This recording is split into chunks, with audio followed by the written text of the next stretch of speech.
Assalamualaikum warahmatullahi wabarakatuh. Selamat datang di The Myth Horror, tempat di mana kisah gaib, misteri dan teror malam hari menjadi nyata.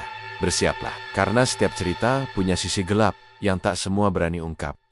Semakin pelan, efek angin berhembus, atau suara seretan matikan lampu, pasang headsetmu. Dan jangan lupa baca doa, karena kamu sedang memasuki dunia The Myth Horror. Di sebuah kampung kecil yang cukup ramai di pinggiran kota, hiduplah seorang pria bernama Pak Willy, berusia 45 tahun. Ia tinggal bersama istrinya, Bu Mova, dan 3 orang anak mereka. Jafar yang sudah berusia 15 tahun, dan duduk di bangku SMP. Sigit yang masih kelas 4 SD, dan Feni, si bungsu yang baru berusia 7 tahun.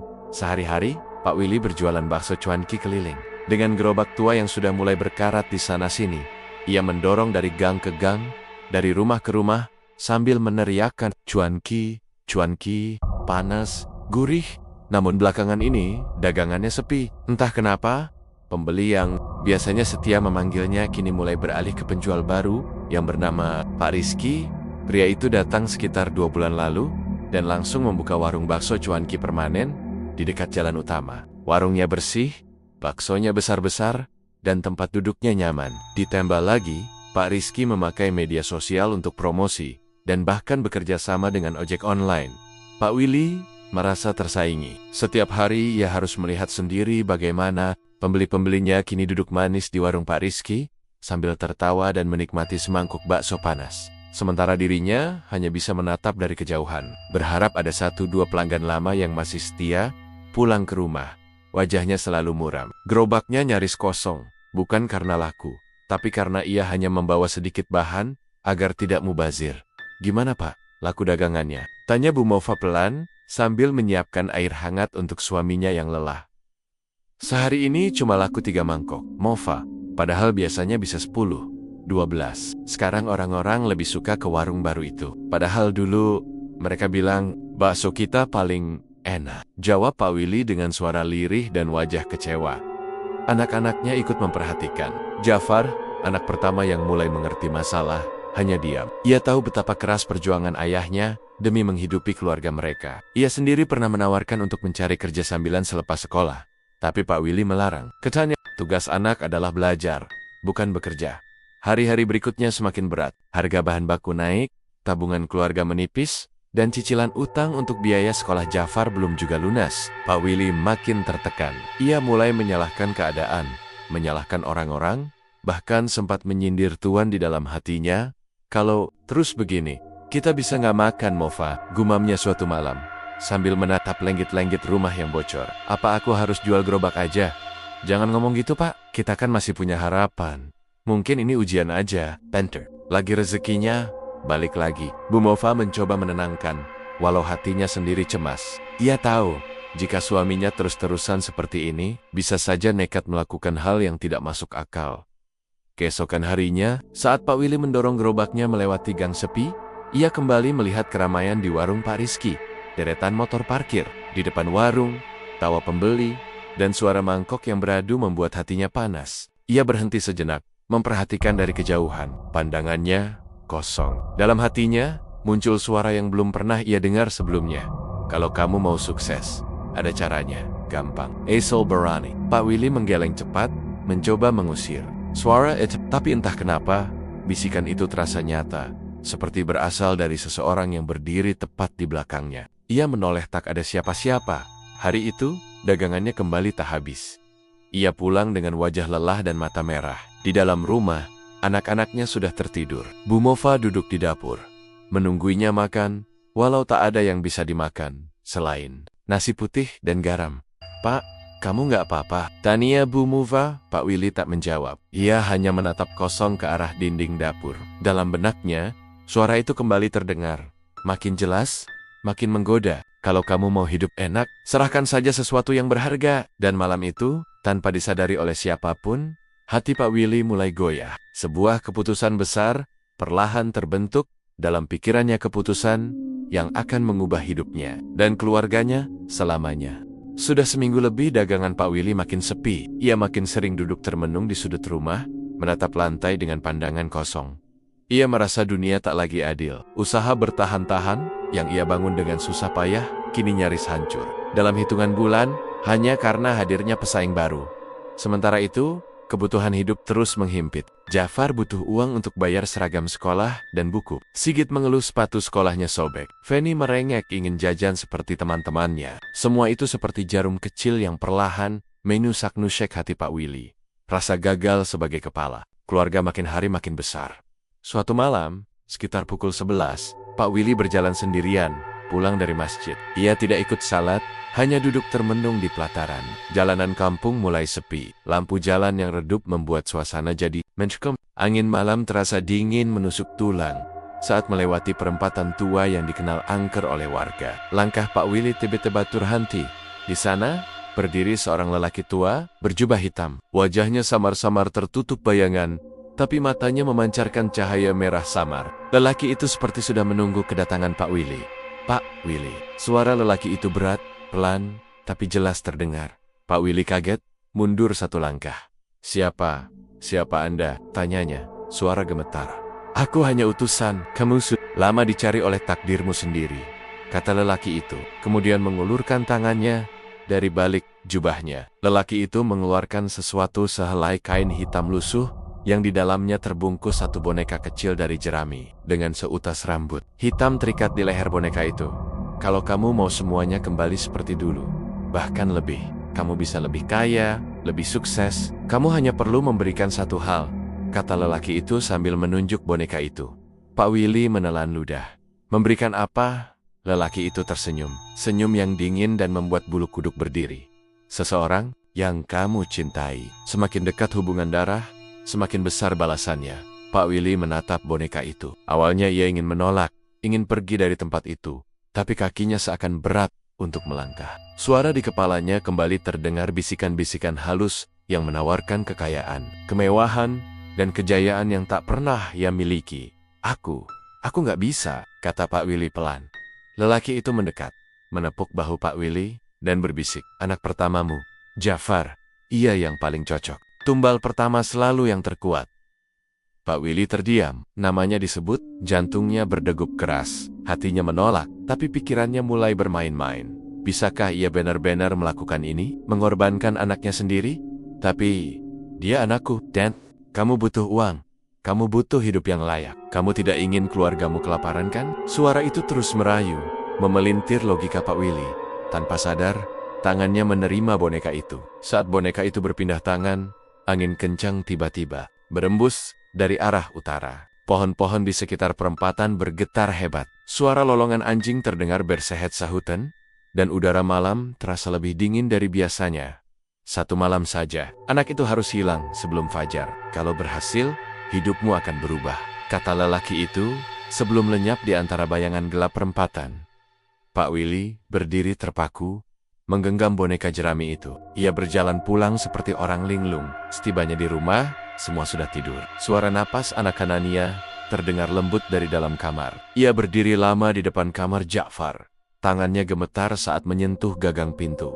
Air matanya menetes. Dalam hatinya, ia menjerit, berperang dengan dirinya sendiri. Tapi ia tak tahu bahwa malam itu adalah awal dari kesepakatan paling gelap dalam hidupnya. Tepat pukul 3 dini hari, Jafar tiba-tiba menjerit dari dalam kamarnya. Bu Mofa terbangun, kaget, berlari ke kamar anaknya. Tapi begitu pintu dibuka Jafar, tidak ada.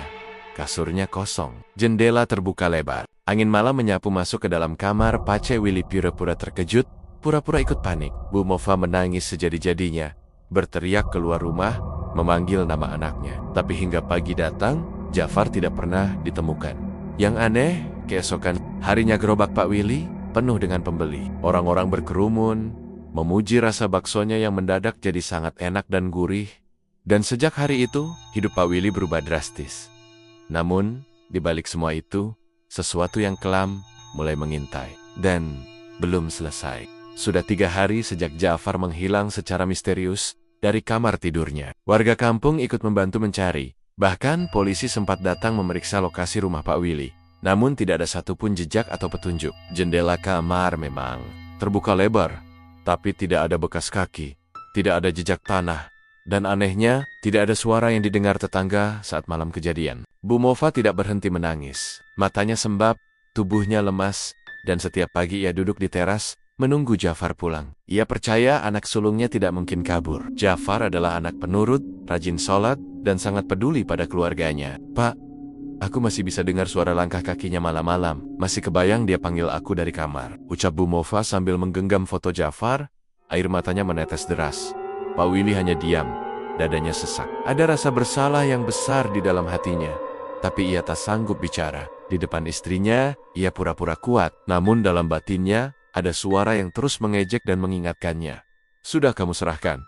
Sekarang, nikmati hasilnya." Dan benar saja, semenjak Jafar hilang, usaha Pak Willy berubah total. Entedare, mana datangnya, orang-orang tiba-tiba ramai memesan baksonya. Anak-anak sekolah, ibu-ibu komplek, bahkan pegawai kantor sering mengantri. Mereka bilang, rasa baksonya sekarang beda. Lebih enak, lebih gurih, dan bikin nagih. "Pak, kuahnya ini pakai apa sih? Kok wangi banget ya?" "Lain dari yang dulu," tanya seorang pelanggan. Pak Willy hanya tertawa kecil. "Rahasia dapur, Bu. Hanya dia yang tahu apa sebenarnya rahasia rasa gurih itu." Setiap kali ia merebus kuah di pagi hari, aroma amis darah entah dari mana selalu muncul dari dalam panci. Tapi setelah kuah mendidih, aroma itu berubah menjadi harum menggoda. Dalam waktu 2 minggu, gerobak tua Pak Willy diganti dengan gerobak baru, lebih besar dan bersih. Ia juga menyewa tempat kecil di dekat pasar, membuka warung bakso cuanki tetap. Di sana ia menggaji 2 karyawan, pemuda kampung yang masih menganggur. Bu Mofa sempat terkejut. "Dari mana uang ini semua, Pak? Kok bisa secepat ini?" "Alhamdulillah, dagangan laris. Mungkin ini berkah dari sabar kita," jawab Pak Willy sambil memeluk istrinya. Walau di dalam hati, ia merasa seakan sedang menipu dirinya sendiri. Tapi walaupun warungnya makin ramai dan uang mulai mengalir deras, hidup Pak Willy tidak sepenuhnya tenang. Setiap malam, ia sering terbangun oleh suara langkah kaki di depan kamar. Terkadang terdengar suara ketukan pelan, dan bisikan samar memanggil, "Ayah." Pernah suatu malam, saat ia menuju dapur untuk mengambil air minum, ia melihat bayangan anak kecil berdiri membelakanginya di sudut dapur. Tubuhnya mirip Jafar, tapi pucat dan diam saja. Saat Pak Willy mendekat, sosok itu perlahan menghilang seperti asap. Ia juga sering bermimpi berada di sebuah tempat gelap, seperti sumur dalam, di mana suara Jafar memanggil-manggil minta tolong dari kejauhan. "Ayah, aku di sini. Ayah, jangan tinggalin aku." Dingin, gelap, Pak Willy selalu terbangun dengan napas tersengal dan peluh dingin membasahi tubuhnya. Tapi setiap kali ia hendak menyesal, suara lain muncul dalam benaknya. "Ini baru awal, Willy. Masih ada yang harus kamu berikan." Jika ingin semuanya terus berjalan, tapi ia selalu mencoba menepis suara itu. Ia berpura-pura tidak tahu. Ia pura-pura bahagia di depan keluarga dan tetangganya. Sementara itu, anak keduanya, Sigit, mulai bertingkah aneh. Ia sering melamun, duduk di ruang tamu dan berbicara sendiri. Malam itu, ada orang tinggi besar ambil Mas Jafar. Aku lihat, tapi aku dayem karena Mas Jafar bilang, "Jangan takut," ucap Sigit pelan. Pada suatu malam, Pak Willy langsung menoleh. "Kamu mimpi, Git?" Sigit menggeleng. "Bukan mimpi. Aku bangun malam itu dan lihat dari lubang pintu. Mas Jafar ditarik keluar, tapi dia malah senyum ke aku. Serem." Pak Willy, ia tahu Sigit tidak bohong, tapi ia hanya bisa memeluk anaknya, menahan rasa takut dalam dadanya. Sejak malam itu, bayang-bayang Jafar makin sering muncul. Terkadang di cermin, terkadang di sela-sela pelanggan yang duduk makan di warung. Pak Willy hanya bisa menunduk dan beristighfar, walau hatinya tahu jalan yang ia pilih sudah tidak bisa kembali.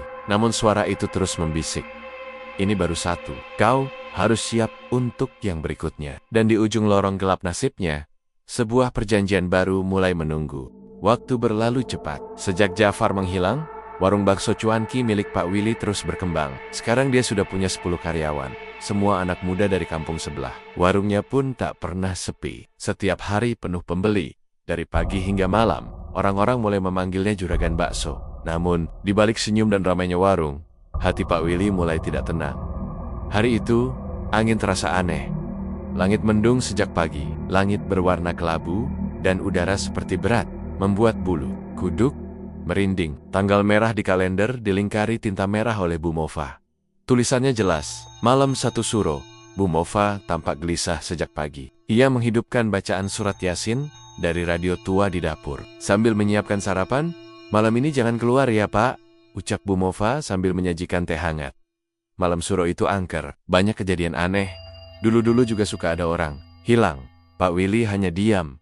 Hatinya makin bergejolak. Karena malam ini adalah jatuh tempo perjanjian yang pernah ia buat di perempatan gelap itu. Suara dalam kepalanya sudah mulai muncul sejak 2 hari sebelumnya, berbisik pelan, setiap ia sendiri, sudah waktunya. Kau harus memberi tumbal kedua.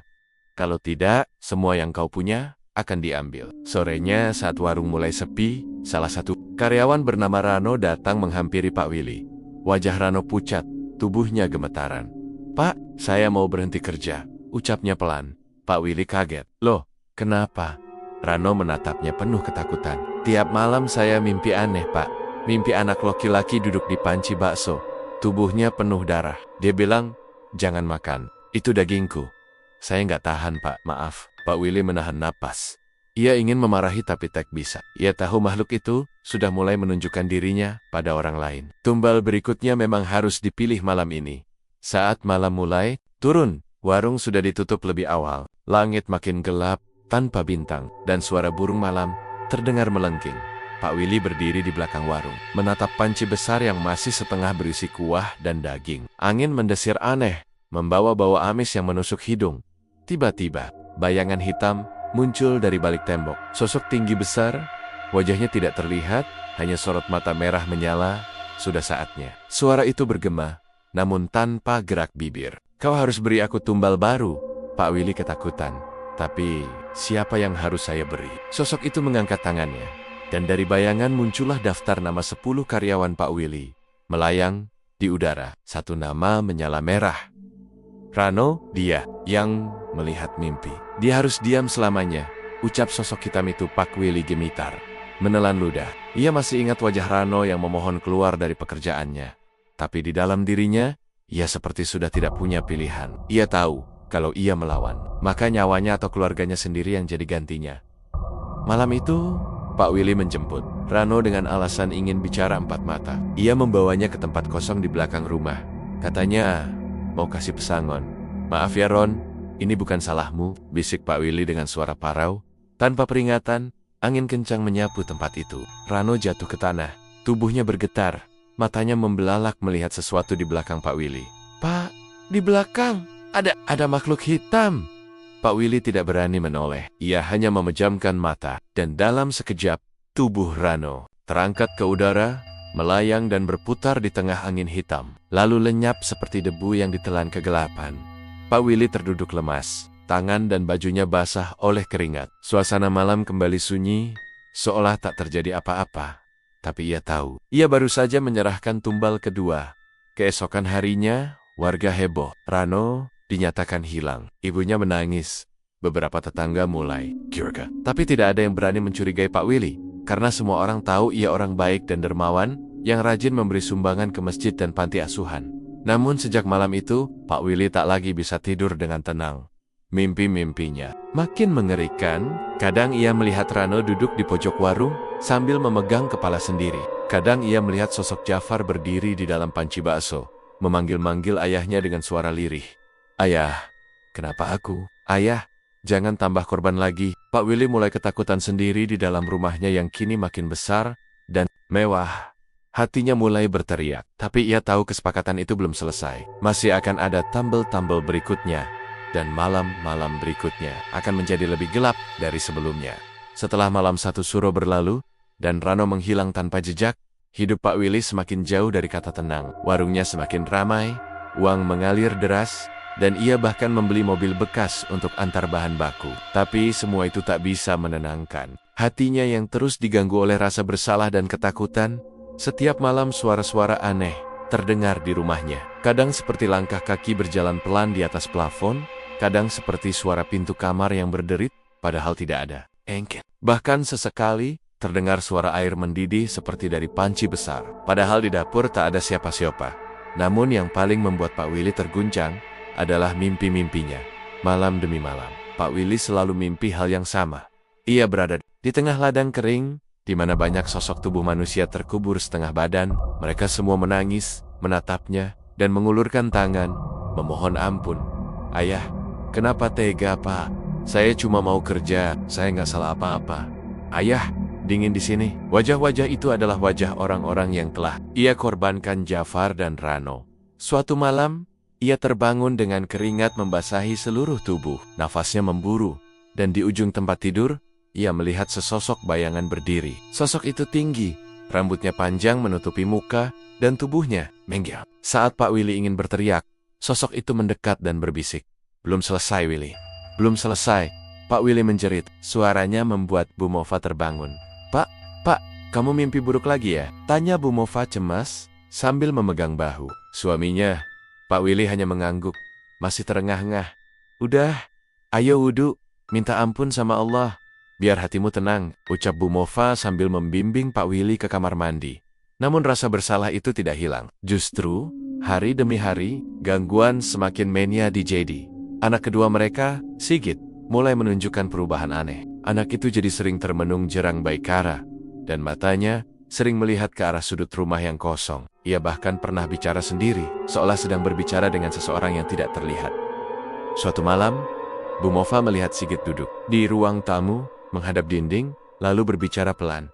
Mas Jafar bilang, tempat dia gelap, dingin. Dia kangen ibu, katanya tanpa menoleh.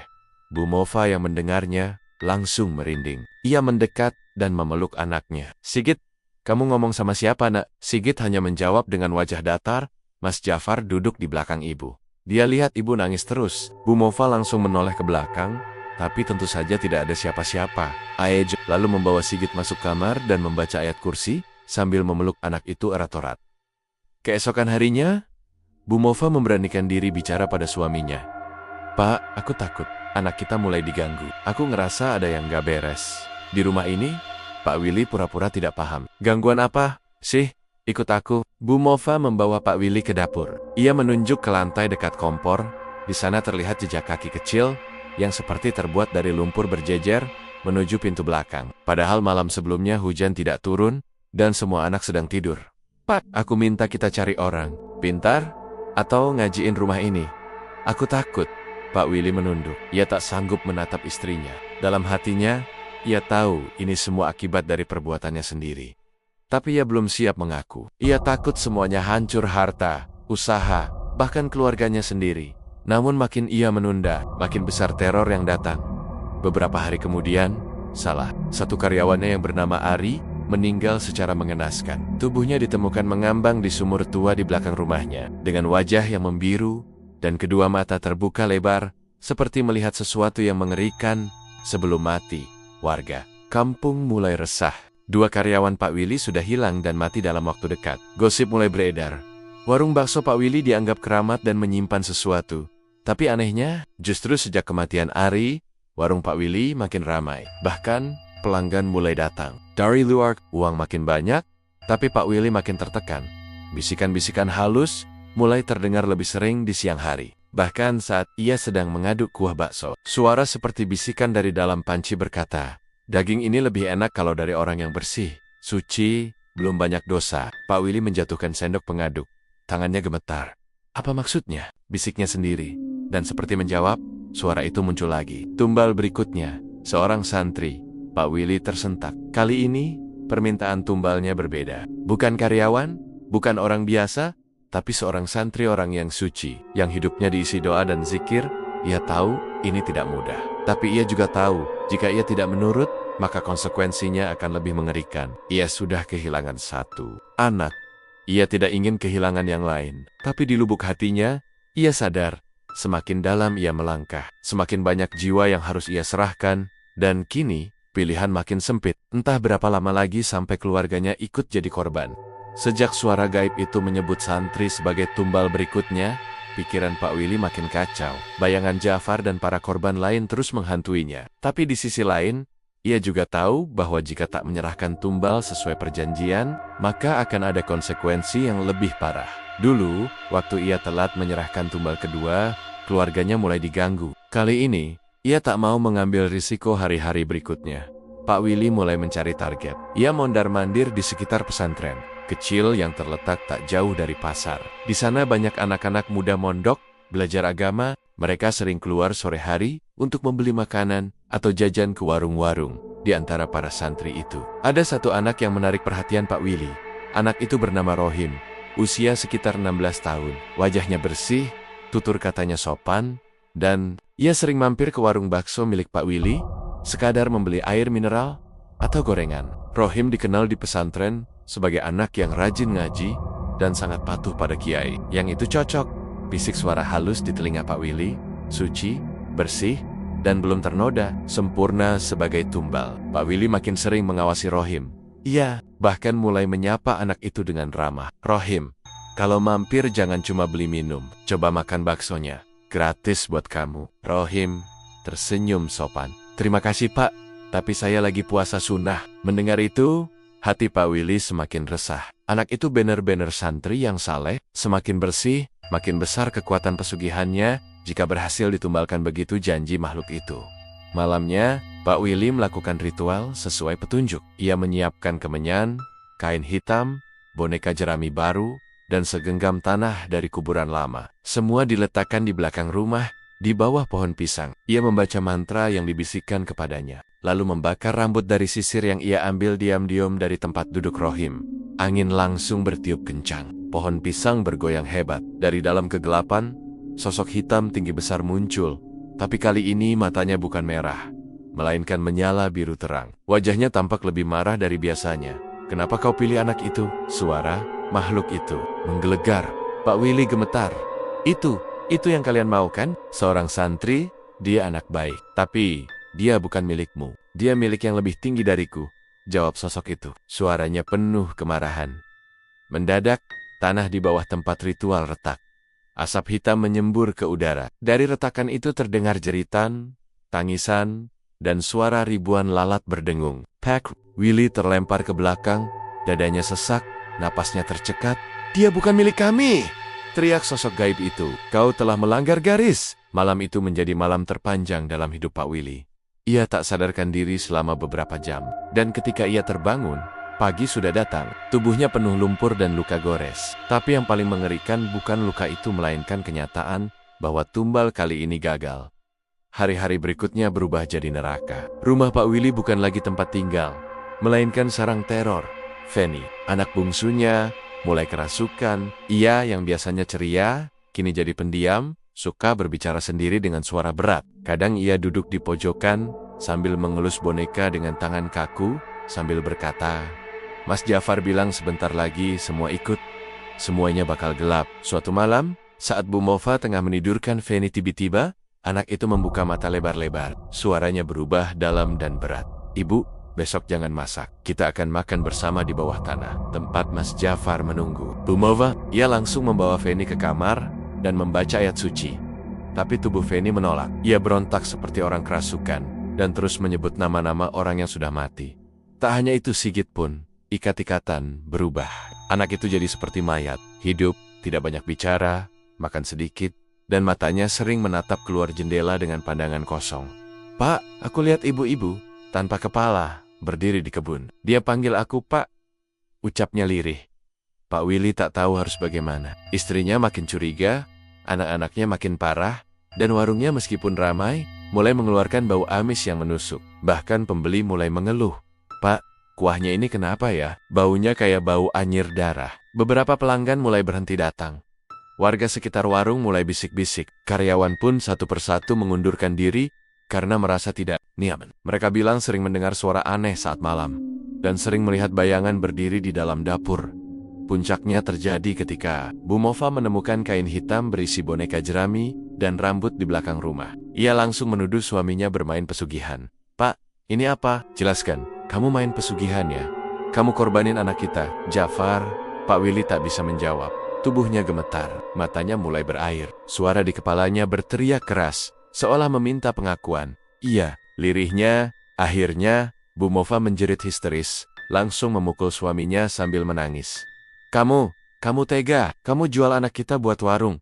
Kamu udah gila. Pak Willy hanya duduk di lantai, memeluk kepalanya, menjerit, menangis, memohon ampun, namun semuanya sudah terlambat. Kini, tumbal gagal, perjanjian dilanggar, dan bayaran yang diminta bukan lagi orang luar, tapi keluarganya sendiri. Sejak pengakuan dosa Pak Willy kepada istrinya malam itu, suasana rumah berubah menjadi kelam dan menakutkan. Bu Mova memilih tidur bersama anak-anak di kamar belakang, meninggalkan Pak Willy yang terpuruk di ruang tamu dengan tubuh kotor, mata, sayu, dan raut wajah yang makin hari makin kehilangan kewarasan. Warung bakso miliknya masih buka. Namun, rasa baksonya mulai aneh, kuahnya sering berwarna keruh, dan bau amis seperti darah busuk tak hilang, walau sudah dibersihkan berkali-kali. Beberapa pelanggan setia berhenti datang. Bahkan, seorang pelanggan sempat pingsan setelah melihat tangan manusia tergeletak di bawah gerobak. Tapi saat warga lain membantu, tangan itu menghilang seolah cuma bayangan. "Aku sudah habis, semua akan diambil," gumam Pak Willy setiap malam. Berbicara pada kegelapan, pada suara-suara yang hanya bisa ia dengar. Malam satu Suro tiba dengan mendung, gelap. Petir menambar-niambar langit, dan angin berhembus kencang dari arah utara. Suasana desa begitu mencekam, seperti sedang menanti bencana. Sejak sore, suara kodok dan jangkrik hilang, digantikan kesunyian aneh. Di dalam rumah Pak Willy, tercium bau busuk menyengat. Bukan dari dapur atau toilet, melainkan dari arah kamar tidur. Bu Mova yang sedang menidurkan Feni, tiba-tiba mencium aroma anyir seperti darah. Ia bangkit perlahan, dan berjalan ke dapur untuk mencari asal bau. Tapi saat melewati ruang tengah, ia melihat sosok anak kecil berlari ke arah kamar mandi. "Feni?" panggil Bu Mova. Tak ada jawaban. Tapi dari kamar mandi, terdengar suara air mengalir. Lalu suara tawa kecil yang mengerikan, tawa yang bukan milik anak kecil manapun. Dengan tubuh gemetar, Bu Mova membuka pintu kamar mandi. Kosong, tak ada siapa-siapa. Tapi air keran menyala, dan di dalam bak mandi, ada sesosok kepala manusia yang mengapung dengan mata melotot. Ia menjerit histeris, lalu pingsan di tempat.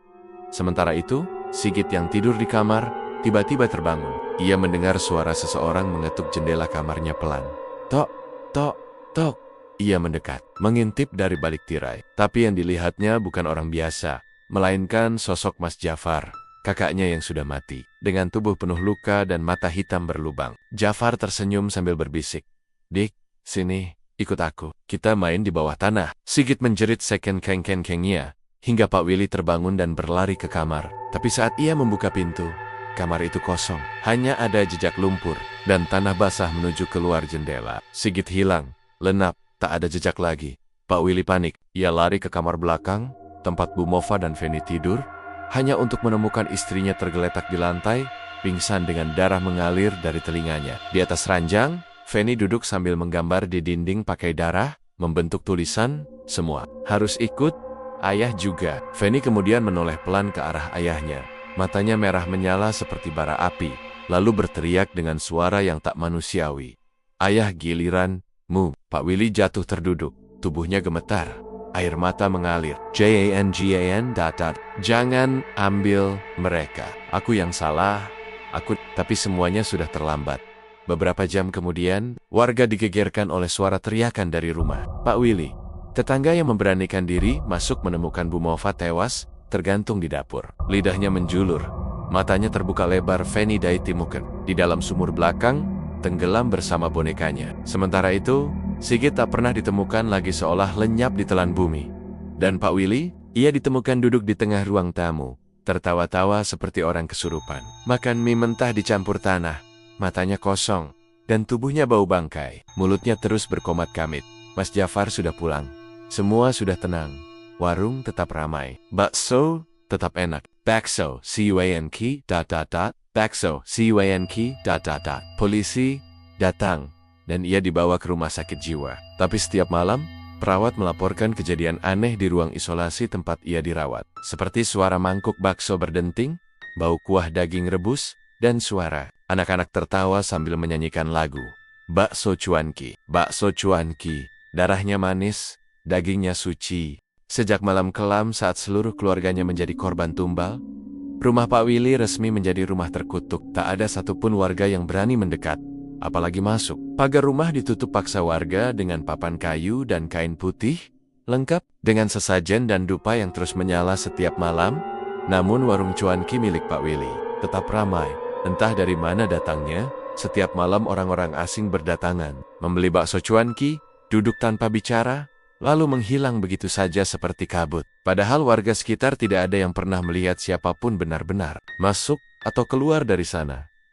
Ada yang mengatakan mereka bukan manusia biasa. Ada pula yang percaya warung itu kini dijaga oleh makhluk dari dunia lain yang lapar bukan hanya akan makanan, tapi juga jiwa manusia.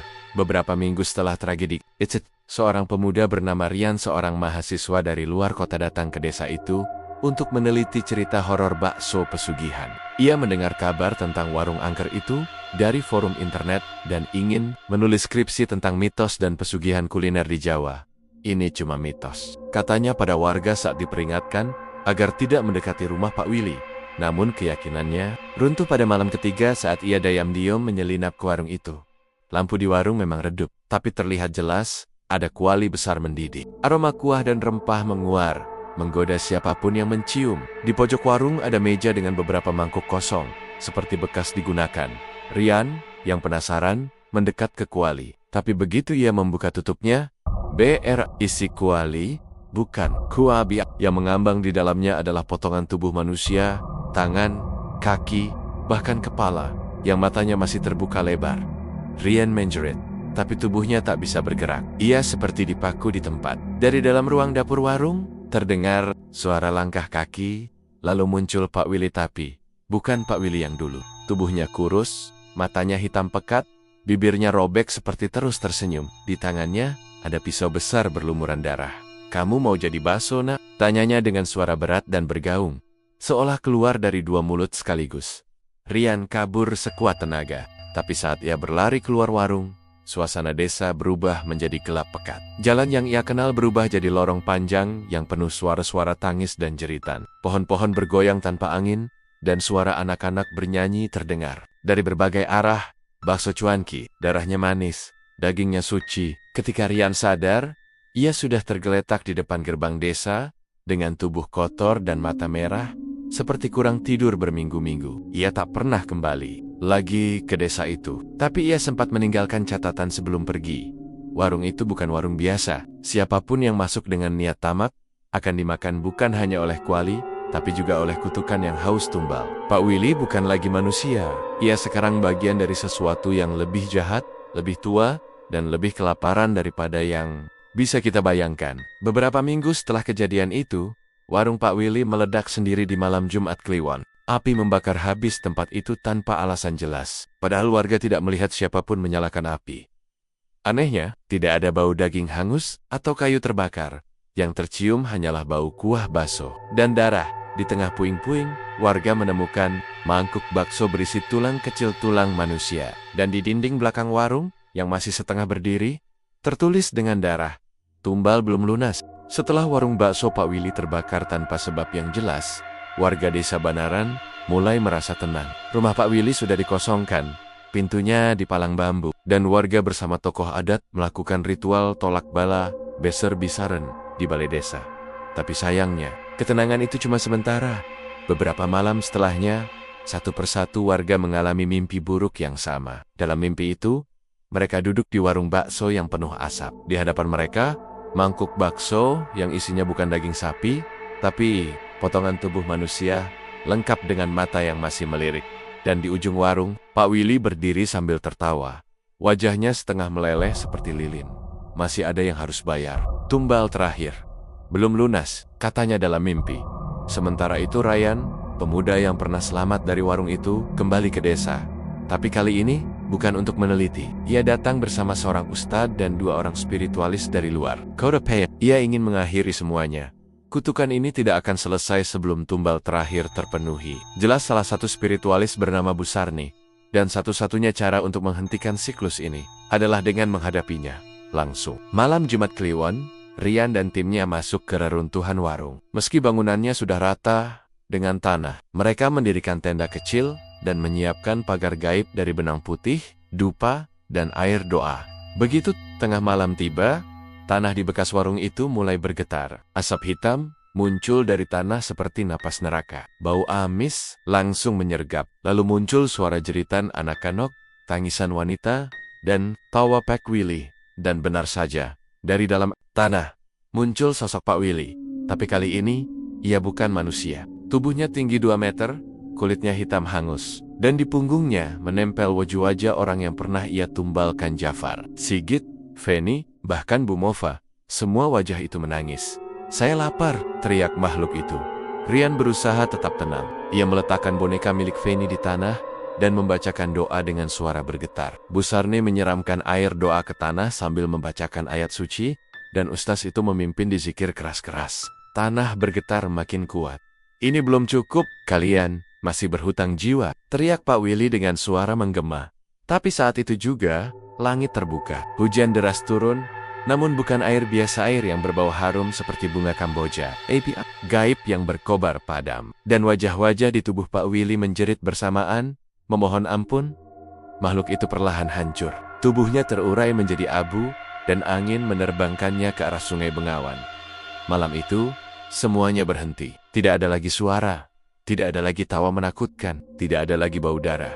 Esok paginya, langit desa cerah untuk pertama kalinya. Dalam bertahun-tahun, burung-burung kembali terdengar. Anak-anak bermain di pinggir jalan, dan warga saling tersenyum dengan lega. Rian menguburkan boneka Feni di halaman belakang rumah Pak Willy, lalu menancapkan kayu bertuliskan, "Disinilah akhir dari keserakahan dan awal dari ketenangan." Warung itu tidak pernah dibuka lagi, dan tanah bekasnya dibiarkan kosong, ditanami pohon Kamboja putih oleh warga, sebagai pengingat bahwa kesuksesan tanpa usaha yang jujur hanya akan dibayar dengan darah tahun-tahun berlalu. Namun, di malam-malam tertentu, tepat di malam satu, beberapa warga mengaku mendengar suara gerobak dorong berjalan pelan di jalan desa, diikuti suara mangkuk yang berdenting, dan bisikan, "Bakso cuanki, bakso cuanki, dagingnya segar, kuahnya panas, siapa mau beli?"